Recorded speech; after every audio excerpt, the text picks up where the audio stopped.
यहाँ से हमने देखा कि जो डेंसर लिक्विड है उसका हाइट कम होगा उस एक्सप्रेशन में।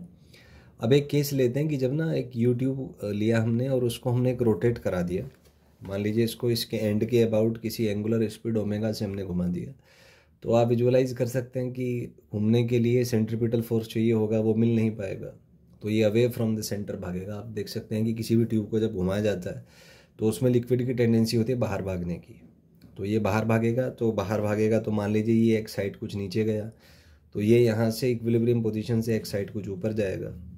तो यहाँ पे कॉन्सेप्ट ये है कि ये जो इतना पार्ट है लिक्विड का, इसके ऊपर जो प्रेशर डिफरेंस होगा दोनों साइड से, वही इसको रोटेट कराएगा। अब क्योंकि ये एक पॉइंट मास नहीं है तो हम इसके सेंटर ऑफ मास को मान सकते हैं, तो हम कह सकते हैं कि P2 minus P1 into A is equal to MR/CM into omega square. तो कॉन्सेप्ट ये है कि ये जो इतना पार्ट है लिक्विड का, इस लिक्विड के पार्ट पे जो सेंट्रीपिटल फोर्स लगाएगा वो प्रेशर डिफरेंस की वजह से लगेगा। तो यहाँ से हम कह सकते हैं कि P2 माइनस P1 जो है इंटू एरिया, वो आपका मास हो गया distance of centre of mass into omega square. Centre of mass का डिस्टेंस हो गया L/2 इंटू ओमेगा स्क्वायर। तो यहाँ से ये जब आप कैलकुलेशन करेंगे तो finally pressure difference rho L² omega square by 2 आता है, जिसको अपन डेल्टा पी बोल देते हैं।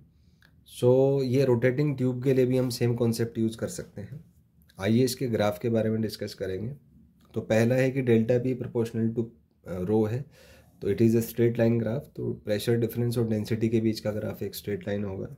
Next is delta P versus L, तो ये प्रोपोर्शनल टू L² है, तो L के साथ ग्राफ पैराबोला होगा और L² के साथ ग्राफ स्ट्रेट लाइन होगा।